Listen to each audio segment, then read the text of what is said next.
സ്വപ്നതീരത്ത് കപ്പലടുത്തു.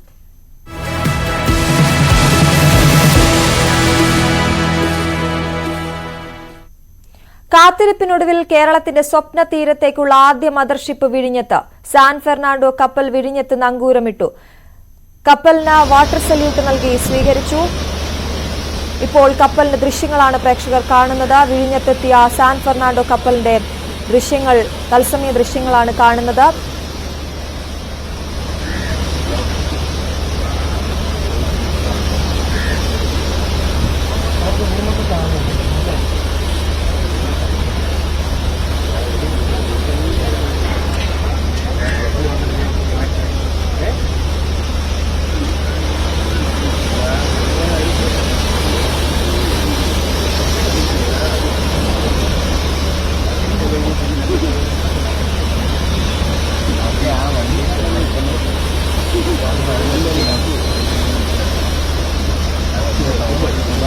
നാളെ രാവിലെയാണ് മുഖ്യമന്ത്രി പിണറായി വിജയന്റെ നേതൃത്വത്തിൽ കപ്പലിന് ഔദ്യോഗിക വരവേൽപ്പ് നൽകുക. കേന്ദ്രമന്ത്രി സർബാനന്ദ സോനോവാൾ ഉൾപ്പെടെയുള്ളവരും ചടങ്ങിൽ പങ്കെടുക്കും. കനത്ത സുരക്ഷാ വലയത്തിലാണ് വിഴിഞ്ഞവും പരിസരവും ഉള്ളത്. വി വിനോദ് ചേരുന്നു വിഴിഞ്ഞത്തു നിന്നും.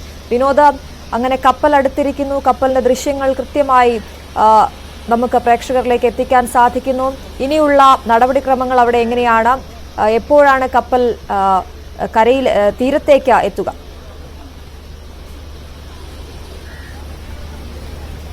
അശ്വതി, ടഗുകളുടെ സഹായത്തോടെ കപ്പലിനെ ബർത്തിലേക്ക് അടുപ്പിക്കാനുള്ള നടപടികളാണ് ഇപ്പോൾ പുരോഗമിക്കുന്നത്.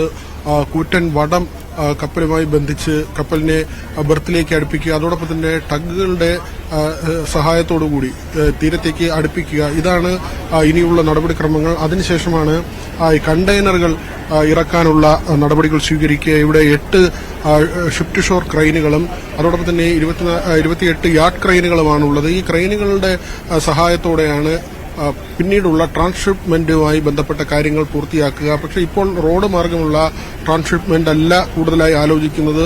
മറിച്ച് ഇവിടെ ഇറക്കുന്ന ഈ കണ്ടെയ്നറുകൾ ചെറിയ കപ്പലുകളിലാക്കി മറ്റ് തീരങ്ങളിലേക്ക് കൊണ്ടുപോകുക, അതായത് ഇന്ത്യയുടെ തന്നെ മറ്റ് സംസ്ഥാനങ്ങളിലേക്കും അതോടൊപ്പം തന്നെ അയൽ രാജ്യങ്ങളിലേക്കുമുള്ള കണ്ടെയ്നറുകൾ ഇവിടെ നിന്ന് ചെറു കപ്പലുകളിലേക്ക് കൊണ്ടുപോകുക എന്നതാണ് ഏറ്റവും പ്രധാനപ്പെട്ട കാര്യം. ഇപ്പോൾ ഒരു മദർഷിപ്പ് അങ്ങനെ തന്നെ നമ്മൾ വിശേഷിപ്പിക്കുമ്പോൾ അത് ചരിത്രത്തിൽ ഇടം നേടുകയാണ്. ഇന്ത്യയുടെ തീരത്ത് ഏറ്റവും സ്വാഭാവികമായ ആഴത്തോടു കൂടിയുള്ള ഒരു കടൽ പ്രദേശം, അവിടെ 20 മീറ്ററിലധികം ആഴം, ഡ്രഡ്ജിംഗ് പോലും ആവശ്യമില്ലാത്ത ഒരു ഇടം, അവിടേക്ക് ഒരു മദർഷിപ്പ് എത്തുന്നു. കേരളത്തെ സംബന്ധിച്ച് ഏറ്റവും അഭിമാനകരമായ ഒരു നിമിഷമാണ്. ഇനി ഈ കണ്ടെയ്നറുകൾ ഇറക്കുക എന്ന നടപടിക്രമമാണ്. അടുത്ത ദിവസമാണ് ഈ ഔദ്യോഗികമായി കപ്പലിന് സ്വീകരണം നൽകുന്ന ചടങ്ങ്. നാളെ രാവിലെ 10 മണിക്ക് മുഖ്യമന്ത്രി ഉൾപ്പെടെയുള്ളവർ ഇതിൽ പങ്കെടുക്കും. കേന്ദ്ര മന്ത്രി സർബാനന്ദ സോനോവാൾ ഉൾപ്പെടെയുള്ളവർ ഈ പരിപാടിയിലേക്ക് പങ്കെടുക്കുന്നതിനായി എത്തുകയും ചെയ്യും.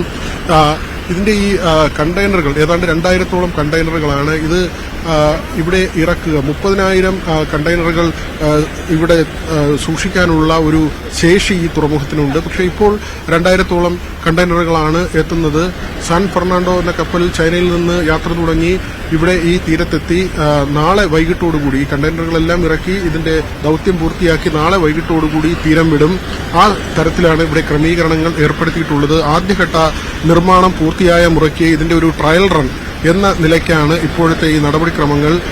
ഇത് ലോകത്തെ 2ാമത്തെ ഏറ്റവും വലിയ ഷിപ്പിംഗ് കമ്പനിയുടെ കപ്പലാണ് ഇവിടേക്ക് എത്തുന്നത്. 1ാമത്തെ കമ്പനിയായ MSC ഉൾപ്പെടെ അദാനി ഗ്രൂപ്പുമായി ഇതിനകം ധാരണയിലായിട്ടുണ്ട്. ഏതാണ്ട് ചരക്ക് കപ്പലുകളുടെ എണ്ണം 800-നടുത്താണ്. ലോകത്തിലെ ഏറ്റവും വലിയ ചരക്ക് കപ്പലുകളുടെ എണ്ണം 800-നടുത്താണ്. ഈ കപ്പലുകളെല്ലാം തന്നെ, ഈ പ്രധാനപ്പെട്ട കമ്പനികളെല്ലാം തന്നെ ഇതിനകം ഈ അദാനി ഗ്രൂപ്പുമായി സഹകരിച്ച് പ്രവർത്തിക്കാനുള്ള താൽപര്യം അറിയിച്ചിട്ടുണ്ട്. അതുകൊണ്ട് തന്നെ ഈ എല്ലാ രാജ്യങ്ങളുമായുമുള്ള ഒരു ബന്ധം, അങ്ങനെയുള്ള അവരുമായുള്ള ഈ ബന്ധത്തിന്റെ, വാണിജ്യ ബന്ധത്തിന്റെ അടിസ്ഥാനത്തിലുള്ള ചരക്ക് നീക്കം അതിനുള്ളൊരു ഇടമായി മാറാൻ പോകുന്നു എന്നത് തന്നെയാണ് ഏറ്റവും പ്രധാനപ്പെട്ട കാര്യം. ഇതിനകം 8,500 കോടിയോളം രൂപയുടെ നിക്ഷേപമാണ് ആദ്യഘട്ടത്തിൽ ഉണ്ടായത്. ചെലവ് ആ നിലയ്ക്കാണ് ഉണ്ടായിട്ടുള്ളത്. 6,000 കോടി രൂപ പ്രതീക്ഷിച്ച് തുടങ്ങിയ പ്രവൃത്തികളാണ്. ആദ്യത്തെ ഈ പ്രവൃത്തി തുടങ്ങിയ 5 വർഷം നിർമ്മാണ പ്രവൃത്തികൾ തടസ്സപ്പെടുന്ന സാഹചര്യമുണ്ടായി. അതിന് പല കാരണങ്ങളുണ്ട്. കാലാവസ്ഥാ വ്യതിയാനം, പ്രളയം, കോവിഡ് വന്നത്, അതോടൊപ്പം തന്നെ ഓഖിയുടെ സാഹചര്യം, ഇതെല്ലാം തന്നെ നമുക്കറിയാം. അങ്ങനെ പല ഘട്ടങ്ങളിലായി നിർമ്മാണ പ്രവൃത്തികൾ മുടങ്ങിയിരുന്നു. പക്ഷേ ഇപ്പോഴത്തെ തീരുമാനമനുസരിച്ച് ഈ വർഷം ആദ്യഘട്ടം കമ്മീഷൻ ചെയ്യുമ്പോൾ രണ്ടാം ഘട്ടത്തിന്റെ പ്രവൃത്തികൾ ആരംഭിക്കാനുള്ള നടപടികൾ കൂടി ഇതിനകം സ്വീകരിച്ചിട്ടുണ്ട്. അതായത് ഈ വർഷം തന്നെ രണ്ടാം ഘട്ട നിർമ്മാണ പ്രവൃത്തികൾ ആരംഭിക്കും. അങ്ങനെയെങ്കിൽ ഏതാണ്ട് 9,000 കോടി രൂപയിലധികമാണ് രണ്ടാം ഘട്ട പ്രവൃത്തിയുടെ ചെലവായി പ്രതീക്ഷിക്കുന്നത്. ഇതിനകം അദാനി കമ്പനി ചെലവിട്ടത് 2,468 കോടി രൂപയാണ്. സംസ്ഥാന സർക്കാരിന്റെ ഒരു അടിസ്ഥാന സൗകര്യ വികസനത്തിനുള്ള 5,000 കോടി രൂപ അത് ഉടനെ ചെലവിടേണ്ടതുണ്ട്. കാരണം ഇപ്പോൾ കടൽ മാർഗമാണ് ഈ ട്രാൻസ്ഷിപ്മെന്റ് നടത്തുന്നതെങ്കിലും ഇനിയുള്ള സാഹചര്യത്തിൽ അത് റെയിൽ ഗതാഗതം അതോടൊപ്പം തന്നെ റോഡ് ഗതാഗതം ഈ രണ്ട് കാര്യങ്ങളും യാഥാർത്ഥ്യമാക്കേണ്ടതുണ്ട്. വിഴിഞ്ഞത്തെയും ബാലരാമപുരത്തെയും ബന്ധിപ്പിച്ചാണ് പുതുതായി ഒരു റെയിൽവേ ലൈൻ വരുന്നത്. അത് ഭൂഗർഭ റെയിൽവേ ലൈനാണ്. ഏതാണ്ട് 11 കിലോമീറ്ററോളം ആണ് ഇതിന്റെ ദൈർഘ്യം വരുന്നത്. ഇതിൽ 9 കിലോമീറ്ററിലധികം വരുന്ന ദൂരം കടന്നു പോകുന്നത് ഭൂമിക്കടിയിലൂടെയാണ്. അതിന്റെ സർവേ നടപടികൾ പൂർത്തിയാക്കി പാരിസ്ഥിതിക അനുമതിക്കായി കേന്ദ്ര സർക്കാരിന് ഇതിന്റെ റിപ്പോർട്ട് സമർപ്പിച്ചിട്ടുണ്ടെന്ന് ഉദ്യോഗസ്ഥർ വ്യക്തമാക്കുന്നുണ്ട്. പക്ഷേ അത് കുറച്ചൊന്ന് വൈകുകയാണ്. എങ്കിൽ തന്നെയും ആ നടപടിക്രമങ്ങൾ വളരെ വേഗത്തിൽ പൂർത്തിയാക്കി രണ്ടാം ഘട്ടത്തിലേക്ക് കടക്കാം. തുറമുഖത്തിന്റെ രണ്ടാം ഘട്ടം നടക്കുന്നതിനോടൊപ്പം തന്നെ ഈ അനുബന്ധ കാര്യങ്ങൾ റോഡ് റെയിൽ വികസനങ്ങളുടെ കാര്യങ്ങൾ അത് പൂർത്തിയാക്കാമെന്ന പ്രതീക്ഷയാണുള്ളത്. ഇതിപ്പോൾ നമ്മൾ സാൻ ഫെർണാണ്ടോയുടെ കാര്യത്തിലേക്ക് വന്നാൽ ആദ്യമായി വിഴിഞ്ഞം തീരത്ത് അടുക്കുന്ന കപ്പലാണ്. വാട്ടർ സല്യൂട്ട് നൽകിയാണ് കപ്പലിനെ സ്വീകരിച്ചത്. ഏറ്റവും പ്രൗഢമായ ഒരു സ്വീകരണം തന്നെയാണ് കപ്പലിന് നൽകിയത്. മാത്രവുമല്ല 28 അംഗ ക്രൂ ആണ് ഈ കപ്പലിലുള്ളത് എന്നാണ് നമുക്ക് അറിയാൻ കഴിഞ്ഞത്. അത് റഷ്യക്കാരനായ ക്യാപ്റ്റനാണ് കപ്പലിനെ നിയന്ത്രിക്കുന്നത്. അതേസമയം അതിൽ മലയാളി കൂടി ഉൾപ്പെട്ടിട്ടുണ്ട്. ഈ 28 അംഗ സംഘത്തിൽ 5 ഇന്ത്യക്കാരുണ്ട്. ആ 5 ഇന്ത്യക്കാരിൽ ഒരാൾ മലയാളിയാണ് എന്ന കാര്യം ഈ ടഗുകൾ നിയന്ത്രിക്കുന്ന സംഘത്തിലും മലയാളികളുണ്ട് എന്ന കാര്യമാണ്. അതായത് മലയാളി സാന്നിധ്യം കപ്പലിലും ടഗുകളിലുമായുണ്ട്. അങ്ങനെ കേരളത്തിന്റെ ഒരു കയ്യൊപ്പ് കൂടി ആദ്യത്തെ കപ്പൽ അടുക്കുമ്പോൾ ആ പ്രവൃത്തികളിൽ കൂടി കേരളത്തിന്റെ കയ്യൊപ്പ് നമ്മുടെ പ്രിയപ്പെട്ടവർ ആ കപ്പലിലും ടഗുകളിലുമായി ഉണ്ട് എന്ന ഒരു സന്തോഷം, ആ കാര്യം കൂടി നമ്മൾ പങ്കുവെക്കേണ്ടിയിരിക്കുന്നു.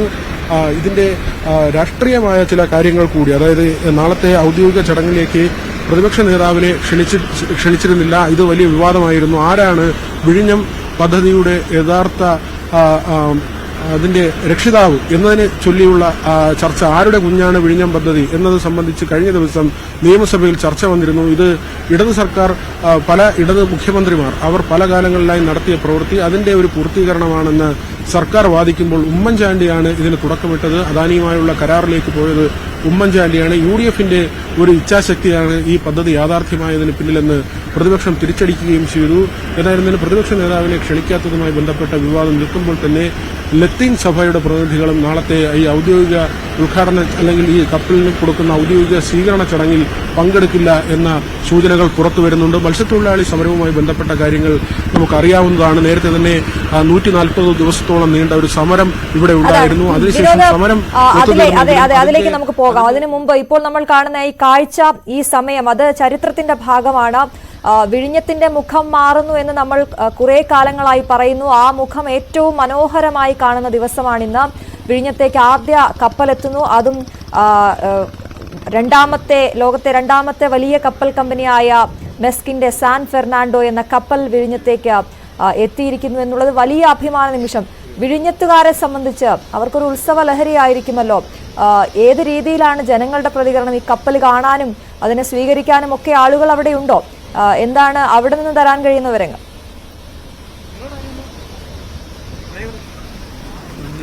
ചേട്ടാ, ഈ കപ്പൽ അടുക്കുമ്പോൾ എന്താണ് വലിയ സന്തോഷം തന്നെയാണ്? തീർച്ചയായിട്ടും വളരെയധികം സന്തോഷമാണ്.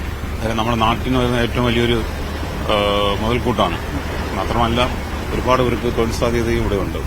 മനസ്സിലായില്ല, അത് എല്ലാ ജാതി വിഭാഗത്തിലുള്ള എല്ലാവർക്കും അതൊരു നല്ല സ്വീകാര്യമായിട്ടാണ് തോന്നുന്നത്. അത് മാത്രമല്ല പ്രധാനമായിട്ട് ഇതിനകത്ത് വരുന്നത് ജോലി സാധ്യത. ഒരുപാട് യുവാക്കൾക്കും ഈ പ്രദേശവാസികൾക്കൊക്കെ ജോലി കിട്ടും, അങ്ങനെ ഉറപ്പുണ്ട്. ഇത് വന്നു കഴിഞ്ഞാൽ ഇവിടെയുള്ള യുവാക്കൾക്കും യുവതികൾക്കും ജോലി സാധ്യത കിട്ടുമെന്നാണ് പ്രതീക്ഷ. പക്ഷേ ഈ കേരളത്തിന്റെ ചരിത്രം തന്നെ, വാണിജ്യ ചരിത്രം തന്നെ വിഴിഞ്ഞത്തിന് മുമ്പും വിഴിഞ്ഞത്തിന് ശേഷവും, ഈ തുറമുഖത്തിന് മുമ്പും ശേഷവും എന്ന് വേർതിരിക്കപ്പെടാൻ വരെ സാധ്യതയുണ്ട്. തീർച്ചയായിട്ടും ഉണ്ടാവും. കാര്യം വെച്ചാൽ നമ്മുടെ രാജ്യത്ത് വരുന്ന രാജ്യത്തിനാണ് ഗുണം ചെയ്യുന്നത്. കേരളത്തിന് അതിന്റെ ഒരു ഭാഗമായിട്ട് കേരളത്തിന് ഏറ്റവും കൂടുതൽ ബെനിഫിറ്റ് ഉണ്ടാവും എന്നാണ് പ്രതീക്ഷ. ഒരുപാട് ആളുകൾ ഇത് കാണുന്നതിന് വേണ്ടിയൊക്കെ എത്തിയിട്ടുണ്ട്. എന്ത് പറയുന്നു മോളെ, വളരെ സന്തോഷമുണ്ടോ? വളരെ സന്തോഷമുണ്ട്. കപ്പല് കാണാൻ വേണ്ടി വന്നതാണോ? സ്കൂളിൽ പോകാണ്ട് നിന്ന് ബസ് വരാൻ താമസിക്കുന്ന പറഞ്ഞാൽ പിന്നെ കാണാൻ വന്നത്. ഒരുപാട് പേർക്ക് ജോലി കിട്ടും, നമുക്ക് ഒരുപാട് കാശ് വരും ഈ ബിസിനസ് ഒക്കെ നടക്കുമ്പോഴെന്നാ പറയുന്നത്. എന്തോ വിചാരിക്കുന്നു? കുഴപ്പമില്ല. സന്തോഷമാണ് എന്തായാലും കപ്പൽ വന്നതൊക്കെ. വളരെ സന്തോഷമുണ്ട്. തുറമുഖം വന്നതില് സന്തോഷമാണ്. ഉണ്ട്. നമുക്ക് പല പ്രായത്തിലുള്ള ആളുകൾ അവർ സ്കൂളിൽ പോകാനുള്ള കുഞ്ഞുങ്ങളാണ്. സ്കൂൾ വാഹനം വൈകിയതുകൊണ്ട് കപ്പൽ കാണാൻ വേണ്ടി ഇങ്ങോട്ട് എത്തിയതാണ്. എന്ന് പറയുന്നത് കേട്ടോ, നമുക്കിങ്ങനെ ഒരു വലിയ പദ്ധതി നടപ്പാകുമ്പോൾ നല്ല കാര്യം.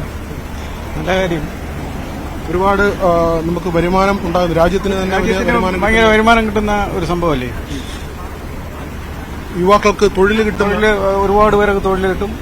നല്ല ഇതാണ്. ഇപ്പം ഈ പ്രദേശത്തുള്ള മൊത്തം ആൾക്കാർക്ക് നല്ല ജോലി, സെക്യൂരിറ്റി ആയിട്ടും അല്ലാതെയും നല്ല ജോലി ബാക്കി കാര്യങ്ങളൊക്കെ കിട്ടുന്ന ഒരിതാണ്. എന്ത് പറയുന്ന കേട്ടോ ഈ തുറമുഖം വരുമ്പോൾ? ഞങ്ങൾക്ക് ഇവിടെ നമ്മളെ തിരുവനന്തപുരം ജില്ലയെ സംബന്ധിച്ചിടത്തോളം വളരെ ഒരു അഭിമാന പദ്ധതിയാണ്. ഞങ്ങൾ കാത്തിരുന്നത്. ഞാൻ തന്നെ ഇന്നലെ രാവിലെ കിലോമീറ്ററുകൾ അപ്പുറത്തു നിന്നാണ് ഞാൻ വരുന്നത് ഇത് കാണാൻ വേണ്ടി. ഞങ്ങളൊരു അഭിമാന പദ്ധതിയാണ്. അതേപോലെ തന്നെ ഇവിടുത്തെ ഒരു വലിയ വികസനം എല്ലാം ഉണ്ട്. ഞങ്ങൾ അവിടെ തന്നെ ഒരുപാട് പേര് സ്ഥലങ്ങൾ അന്വേഷിച്ച് വരികയാണ്, സ്ഥലങ്ങൾ വാങ്ങാൻ വേണ്ടി. അങ്ങനെ നമുക്കിപ്പം വളരെ തുച്ഛമായിട്ടുള്ള വിലയ്ക്കുള്ള വസ്തുക്കൾ തന്നെ നമ്മൾ വിചാരിക്കാത്ത വിലയ്ക്കാണ് എടുക്കുന്നത്. അപ്പം നമുക്കതൊക്കെ ഒരു നല്ല ഇതല്ലേ. മാത്രമല്ല ചേട്ടന്റെയൊക്കെ ഒരു കുട്ടിക്കാലം മുതലേ വിഴിഞ്ഞം പദ്ധതിയെക്കുറിച്ച് പറഞ്ഞു കേൾക്കുന്നുണ്ടാവും, വരുമെന്ന്. അങ്ങനെയാണോ? അതിപ്പം യാഥാർത്ഥ്യം ആകുമെന്നുള്ള ഞങ്ങൾക്കൊരു പ്രതീക്ഷ ഉണ്ടായിരുന്നു. എന്നിരുന്നാലും കുറെ കാലം ചർച്ച നടന്നു. അത് ഒരു നല്ലൊരു കാര്യം തന്നെയാണ്. ഈ മത്സ്യത്തൊഴിലാളികളെ സംബന്ധിച്ച് അവർ പറയുന്ന കാര്യമുണ്ട്, അവരുടെ തൊഴിൽ നഷ്ടവുമായി ബന്ധപ്പെട്ടാണ്. അതൊക്കെ സർക്കാരുകൾ ഒന്നുകൂടി സംരക്ഷിക്കാനുള്ള കുറച്ചുകൂടെ ഊർജിതമായ നടപടി, വികസനവും വേണം, ആളുകളെ സംരക്ഷിക്കാൻ വേണം. അങ്ങനെ ഒരു നിലപാടുണ്ടോ? സംരക്ഷിക്കേണ്ടതാണ്. കാരണം ഇവിടെ ഒരുപാട് പേര് കണ്ടില്ല, എല്ലാം മത്സ്യത്തൊഴിലാളികളാണ്. ചിപ്പി എടുത്ത് കഴിയുന്നവർ ഇപ്പോൾ അവർക്ക് തൊഴിലില്ല. ഒരു നഷ്ടപരിഹാരമൊക്കെ കൊടുത്തിട്ടുണ്ട്. അതിനെപ്പറ്റി കൂടുതൽ അറിഞ്ഞൂടാ, എന്നാലും സംരക്ഷിക്കണം. അത് തന്നെയാണ്, അത് ഒരു പൊതുവികാരമാണ്.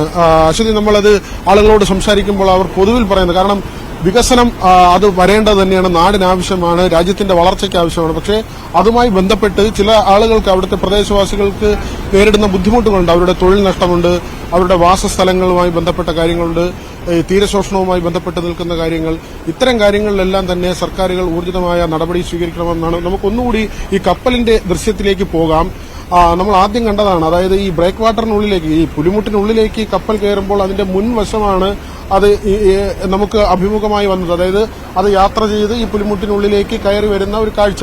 പക്ഷെ ഇപ്പോൾ നമ്മൾ കാണുന്നത് കപ്പൽ എതിർദിശയിലേക്ക് കപ്പലിനെ തിരിച്ചു നിർത്തിയിരിക്കുകയാണ്. അതായത് അത് വന്നതിന് മറുവശത്തേക്ക്, അതായത് തിരികെ പോകുന്നതിന് പാകമായി ആ കപ്പലിന്റെ മുൻവശം ഈ ബ്രേക്ക് വാട്ടറിന്റെ കവാടത്തിന് അഭിമുഖമായി മാറ്റി നിർത്തിയിരിക്കുന്നു. അതായത് ഈ കണ്ടെയ്നർ നീക്കം കഴിഞ്ഞ് വളരെ സുഗമമായി തന്നെ കപ്പലിന് പുറത്തേക്ക് പോകാൻ കഴിയുന്ന ഒരു രീതിയിലാണ് ഇപ്പോൾ നിർത്തിയിട്ടുള്ളത്. ഇനിയും ഈ കപ്പലിന്റെ ഇങ്ങനെ കിടക്കുന്ന ഘടനയിൽ മാറ്റമുണ്ടാകുമോ എന്ന് അറിയില്ല. അതെല്ലാം അവർ സാങ്കേതികമായി തീരുമാനിക്കുന്ന കാര്യങ്ങളാണ്. ഇതിന് വലിയൊരു ക്രൂ ഉണ്ട്, കപ്പലിനുള്ളിലെ ക്രൂ ഉണ്ട്. ഈ ടഗുകളുമായി ബന്ധപ്പെട്ട് നമുക്ക് ഇപ്പോഴും കാണാം, കപ്പലിനോട് ചേർത്ത് തന്നെ ടഗുകളുണ്ട്. ഇത് തള്ളി നീക്കി വടം കൊണ്ടും ഈ ടഗുകളുടെ സമ്മർദ്ദം കൊണ്ടും ഒക്കെയുമാണ് ഈ ബർത്തിലേക്ക് കപ്പലിനെ അടുപ്പിക്കുന്നത്. അത്തരം പ്രവൃത്തികളാണ്. ഏതായിരുന്നാലും ഇപ്പോൾ നമ്മൾ കാണുന്നത് ഈ ഫ്രെയിമിൽ ഒരു വശത്ത് കാണുന്നത് ക്രെയിനുകളാണ്. 8 ഷിഫ്റ്റ് ഷോർ ക്രെയിനുകളാണ്. ഈ ക്രെയിനുകളുടെ അടുത്തേക്കാണ് കപ്പലിനെ നീക്കി നിർത്തുന്നത്. ആ ക്രെയിനുകളുടെ സഹായത്തോടെയാണ് ആദ്യം കണ്ടെയ്നർ ഈ ബർത്തിലേക്ക് അല്ലെങ്കിൽ ഈ തീരത്തേക്ക് എടുത്ത് വെക്കുന്നതിനുള്ള നടപടികൾ സ്വീകരിക്കുക. ആദ്യം അവിടെ നിന്ന് എടുക്കുകയും പിന്നീട് ട്രെയിലറുകളിലൂടെ ഈ യാർഡ് ക്രെയിനുകളിലേക്ക് മാറ്റുകയും അവിടെ നിന്ന് കുറച്ചുകൂടി അപ്പുറത്തേക്ക്, അതായത് അവിടെ വരുന്ന വാഹനങ്ങളിലേക്കോ അല്ലെങ്കിൽ അവിടെ സൂക്ഷിക്കേണ്ട സ്ഥലത്തേക്കോ മാറ്റിവെക്കുന്നത് ഈ യാർഡ് ക്രെയിനുകളിലൂടെയാണ്. അങ്ങനെ വിപുലമായ പ്രവൃത്തികളാണ് ഇവിടെ നടക്കുന്നത്. ക്രെയിനുകളുടെ സംവിധാനത്തോടെ, സഹായത്തോടെ, മറ്റ് സാങ്കേതിക സഹായത്തോടു കൂടി ഈ കണ്ടെയ്നറുകൾ ഇറക്കി വെക്കുന്ന പ്രവൃത്തികൾ ഏതാണ്ട് ഒരു വർഷം, ഇത് പൂർണ്ണതോതിൽ പ്രവർത്തന സജ്ജമാകുമ്പോൾ ഒരു വർഷം 10 ലക്ഷം കണ്ടെയ്നറുകളുടെ ട്രാൻസ്ഷിപ്മെന്റ്, അതായത് ഇവിടെ കൈകാര്യം ചെയ്യുന്ന കണ്ടെയ്നറുകളുടെ എണ്ണം 10 ലക്ഷം എന്ന നിലയ്ക്കാണ് കണക്കാക്കുന്നത്. 10 വർഷം കഴിയുമ്പോൾ ആദ്യം 12 കോടി രൂപ സർക്കാരിന് വരുമാനം, സംസ്ഥാന സർക്കാരിനും, പിന്നീട് തൊട്ടടുത്ത വർഷം അത് 35 കോടിയിലേക്കും തൊട്ടടുത്ത വർഷം 40 കോടിയിലേക്കും ഉയരുന്ന തരത്തിലാണ്. അങ്ങനെ നോക്കുമ്പോൾ വലിയ വരുമാനം സംസ്ഥാനത്തിന് ലഭിക്കും. അതുപോലെ തന്നെ കേന്ദ്ര സർക്കാരിനും ആ തരത്തിലുള്ള വരുമാനം ലഭിക്കും. രണ്ടാം ഘട്ട പ്രവർത്തനങ്ങൾ ആരംഭിക്കുമ്പോൾ അത് 9,000 കോടിയിലധികം രൂപയാണ് ഇതിന് നിക്ഷേപമായി വരുന്നത്. അങ്ങനെ നോക്കുമ്പോൾ 3,000 കോടി തന്നെ അദാനി ഗ്രൂപ്പിന്റെ ഭാഗത്തു നിന്ന് വരുന്നുണ്ട്. ഏതെങ്കിലും ഒരു വ്യവസായം സംസ്ഥാനത്തിന്റെ ചരിത്രത്തിലാദ്യമായാണ് ഒറ്റഘട്ടത്തിൽ 3,000 കോടി രൂപയുടെ നിക്ഷേപം വരുന്നത്. അത് വിഴിഞ്ഞത്താണ് ഇപ്പോൾ അങ്ങനെ ഏറ്റവും വലിയൊരു തുകയുടെ നിക്ഷേപം വരുന്നത്. 5 വർഷത്തെ കാലതാമസം ആദ്യഘട്ടം പൂർത്തിയാകുന്നതിന് വേണ്ടി വന്നെങ്കിലും അടുത്ത രണ്ടാം ഘട്ടം ഈ വർഷം തന്നെ ആരംഭിച്ച് നേരത്തെ നിശ്ചയിച്ചതിലും 2 വർഷം മുൻപ്, അതായത് 2028 രണ്ടാം ഘട്ടം പൂർത്തിയാക്കാനാണ് ആലോചിക്കുന്നത്. 2 വർഷം മുൻപ് തന്നെ ആ പദ്ധതികൾ പൂർത്തിയാക്കിക്കൊണ്ട് ഈ നിർമ്മാണം തീർക്കാൻ കഴിഞ്ഞാൽ 40 വർഷമാണ് ഇതിന്റെ പരിപാലന ചുമതല അല്ലെങ്കിൽ ഇതിന്റെ ഉടമസ്ഥാവകാശം കൈകാര്യം ചെയ്യാനുള്ള അനുമതി അദാനി ഗ്രൂപ്പിനുള്ളത്. ആ 40 വർഷം എന്നത് 45 വർഷത്തിലേക്ക് ഉയരും. 2 വർഷം നേരത്തെ പണികൾ പൂർത്തിയാക്കിയാൽ 45 വർഷം തുറമുഖം കയ്യിൽ വയ്ക്കാൻ അദാനി ഗ്രൂപ്പിന് കഴിയുന്ന ഒരു നിലയുണ്ടാകും. അപ്പോഴും ഇതിന്റെ ചെലവ് സംബന്ധിച്ചുള്ള തർക്കങ്ങളും ഒരു വശത്ത് നിൽക്കുന്നുണ്ട്. കേന്ദ്ര സർക്കാർ ഒരു പൈസ പോലും ഇതുവരെ തന്നിട്ടില്ല, അല്ലെങ്കിൽ ഇതിന്റെ തുറമുഖ നിർമ്മാണത്തിന് വേണ്ടി സഹായിച്ചില്ല എന്നാണ് മന്ത്രി വി.എൻ. വാസവൻ കഴിഞ്ഞ ദിവസവും പറഞ്ഞത്. ആ നിലയ്ക്ക് ആർബിട്രേഷൻ നടക്കുന്നുണ്ട്. വയബിലിറ്റിയുമായി ബന്ധപ്പെട്ട ഫണ്ട് നിൽക്കുന്നുണ്ട്. അത് ഈ പ്രവർത്തനം തുടങ്ങുന്നതുവരെ സഹായമായി ലഭിക്കേണ്ട തുകയാണ്. അത് കേന്ദ്രത്തിൽ നിന്ന് വൈകാതെ ലഭിക്കും എന്ന പ്രതീക്ഷയാണ്. ആ നിലയ്ക്ക് കേന്ദ്ര സംസ്ഥാന സർക്കാരുകൾ അതോടൊപ്പം തന്നെ അദാനി ഗ്രൂപ്പ് ഈ PPP മോഡലിലുള്ള ഒരു പ്രോജക്റ്റായി തന്നെയാണ് ഇത് മുന്നോട്ട് പോകുന്നത്. അങ്ങനെ ഈ തുകയുടെ കാര്യത്തിൽ ഉള്ള തർക്കങ്ങൾ ഒഴിവാക്കി ഇത് കൃത്യമായി ഇതിന്റെ ഒരു വിനിയോഗവും എല്ലാ ഭാഗത്തു നിന്നുള്ള സഹകരണവും ഉണ്ടായാൽ വളരെ വേഗത്തിൽ തന്നെ രണ്ടാം ഘട്ടം പൂർത്തിയാക്കാൻ കഴിയും. രണ്ടാം ഘട്ടത്തിന്റെ പ്രത്യേകത എങ്ങനെയാണ്? ഇപ്പോഴുള്ള പുലിമുട്ടിന്റെ നീളം 3 കിലോമീറ്ററാണ്. അതായത് ഈ പാറക്കല്ലുകൾ നിരത്തി കടലിന്റെ തിരയടി ഈ ബർത്തിലേക്ക് വരാതെ സംരക്ഷിച്ച് നിർത്തുന്ന സംരക്ഷണ ഭിത്തിയാണ് നമ്മൾ പുലിമുട്ട് അല്ലെങ്കിൽ ബ്രേക്ക് വാട്ടർ എന്ന് പറയുന്നത്. ആ ബ്രേക്ക് വാട്ടറാണ് ഈ കരിങ്കല്ലടുക്കി നീളത്തിൽ കാണുന്ന ദൃശ്യം. നമുക്കിത് കാണാം. അത് ഇങ്ങനെ കപ്പലിന് മുന്നിലൂടെ കാണുന്ന ഈ ബ്രേക്ക് വാട്ടർ അല്ലെങ്കിൽ കരിങ്കല്ല് നിരത്തി പോകുന്ന ഇത് ഒരു ഭാഗം കഴിയുമ്പോൾ ഒരു കർവായി ഒരു വളവായി ഈ ബർത്തിന് അഭിമുഖമായി പോകുന്നു. അതായത് തിര ശക്തമായി കടൽ തീരത്തേക്ക് വരാതെ കപ്പലുകൾ നിൽക്കുമ്പോൾ കപ്പലുകൾക്ക് മറ്റ് കേടുപാടുകൾ സംഭവിക്കാത്ത തരത്തിൽ തിരയെ തടയുന്നതിന് വേണ്ടിയാണ് ഈ പുലിമുട്ട് നിർമ്മിച്ചിട്ടുള്ളത്. ഇപ്പോൾ അതിന് 3 കിലോമീറ്ററാണ് നീളമുള്ളത്. രണ്ടാം ഘട്ടമാകുമ്പോൾ അത് 4 കിലോമീറ്ററായി വർദ്ധിക്കും. ഇപ്പോൾ ബർത്തിന്റെ നീളം 800 മീറ്ററാണ്. അതായത് 2 മദർഷിപ്പുകൾക്ക് ഇവിടെ നിൽക്കാൻ കഴിയുന്ന തരത്തിലുള്ള നീളമാണ് ബർത്തിനുള്ളത്, ദൈർഘ്യമാണ് ബർത്തിനുള്ളത്. ഇത് 2 കിലോമീറ്റർ എന്ന നിലയിലേക്ക് മാറും.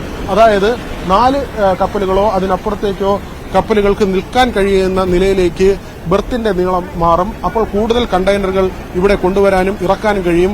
ഒരേ സമയം 30,000 കണ്ടെയ്നറുകൾ സൂക്ഷിക്കാനുള്ള സംവിധാനം ഇവിടെ തന്നെയുണ്ട്.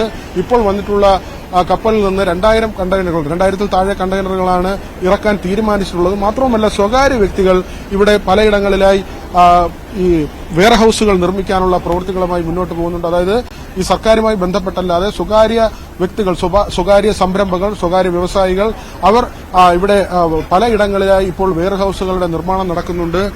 പല കമ്പനികളിലും അവരുടെ സാധനങ്ങൾ സൂക്ഷിക്കുന്നതിനാവശ്യമായ വെയർഹൌസുകൾ നിർമ്മിക്കുന്നതുമായി ബന്ധപ്പെട്ട കാര്യങ്ങൾ, അല്ലെങ്കിൽ വെയർഹൌസുകൾ വാടകയ്ക്ക് കൊടുക്കുന്നതിന് വേണ്ടി ആളുകൾ അതൊരു നിക്ഷേപ സാധ്യതയായി കണ്ട് പല വ്യവസായികളും ഇവിടെ വെയർഹൌസുകൾ നിർമ്മിക്കാനുള്ള പദ്ധതികളുമായി മുന്നോട്ട് പോകുന്നു. അങ്ങനെ നേരിട്ടും പരോക്ഷവുമായി നിരവധി പേർക്ക് തൊഴിൽ ലഭിക്കുന്ന ഒരു സാഹചര്യം കൂടി സൃഷ്ടിക്കപ്പെടുകയാണ്.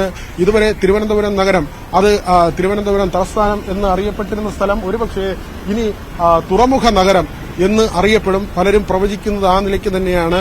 വലിയ വ്യവസായം നടക്കുന്ന, വലിയ കണ്ടെയ്നറുകളുടെ നീക്കം നടക്കുന്ന, കോടികളുടെ സാമ്പത്തിക ഇടപാടുകൾ, അങ്ങനെ വരുന്ന വാണിജ്യ ഇടപാടുകൾ നടക്കുന്ന, ആയിരക്കണക്കിന് തൊഴിലവസരങ്ങൾ സൃഷ്ടിക്കപ്പെടുന്ന ഒരു മേഖലയായി തിരുവനന്തപുരം മാറുന്നു. അത് തലസ്ഥാന ജില്ല ഒരുപക്ഷെ തുറമുഖ നഗരം എന്ന പേരിൽ അറിയപ്പെടുന്ന കാലം വിദൂരമല്ല എന്ന് തന്നെ പറയാം. ഏതായിരുന്നാലും കേരളത്തിന് അഭിമാനമായി, രാജ്യത്തിന് അഭിമാനമായി വാണിജ്യ സാധ്യതകൾ വളരെയധികം തുറന്നിട്ടുകൊണ്ട് ആദ്യത്തെ മദർഷിപ്പ് വിഴിഞ്ഞത്ത് തീരമണഞ്ഞിരിക്കുന്നു. അശ്വതി, അതാണ് വലിയ ആവേശത്തിലാണ്. ഒരു സ്വപ്നത്തിന്റെ സാക്ഷാത്കാരം അത് നമ്മുടെ കൺമുന്നിൽ ഇങ്ങനെ നിൽക്കുകയാണ്. ആ കപ്പൽ തീരത്ത് അടുത്തിരിക്കുന്നു എന്നുള്ളതാണ്. ആദ്യ കപ്പലിനെ വലിയ ആവേശത്തോടെ വരവേറ്റിരിക്കുകയാണ് വിഴിഞ്ഞം. ഔദ്യോഗികമായ വരവേൽപ്പ് അത് നാളെയാണ്. വിനോദ്, എപ്പോഴും കപ്പലും കടലും ഒക്കെ നമുക്ക് വലിയ കൗതുകമുണ്ടാക്കുന്ന കാര്യമാണ്. നേരത്തെ വിനോദ് പറഞ്ഞ പോലെ നമുക്ക് ദൃശ്യങ്ങളിൽ വ്യക്തമാകുന്നത് കപ്പൽ ഇനി ആ ക്രെയിനുകൾക്കടുത്തേക്ക് നീങ്ങും. അതിനുശേഷം കണ്ടെയ്നറുകൾ ഇന്ന് തന്നെ പൂർണ്ണതോതിൽ ആ ചരക്ക് നീക്കം അവിടെ സാധ്യമാകുമോ? ഇന്ന് തന്നെ ആ കപ്പലിലുള്ള മുഴുവൻ കണ്ടെയ്നറുകളും തീരത്തേക്ക് മാറ്റുമോ? അതിനുള്ള ആ കാഴ്ചകളൊക്കെ കാണാൻ നമുക്ക് സാധിക്കുമോ? ഈ വലിയ ക്രെയിൻ ഉപയോഗിച്ച് ഒരു കൗതുക കാഴ്ചയാണല്ലോ അതൊക്കെ കാണാനായാണ് അവിടെ ആളുകൾ വന്ന് നിൽക്കുന്നതും. നേരത്തെ അവിടെ നമ്മളോട് സംസാരിച്ച അദ്ദേഹമൊക്കെ പറഞ്ഞതുപോലെ എത്രയോ കിലോമീറ്ററുകൾക്ക് അപ്പുറത്തു നിന്നും ഈ ഒരു കാഴ്ച കാണാനായി അങ്ങോട്ടേക്ക് എത്തിയവരുണ്ട്. അപ്പോൾ അതൊക്കെ അതിനെക്കുറിച്ചൊന്ന് പറയാമോ?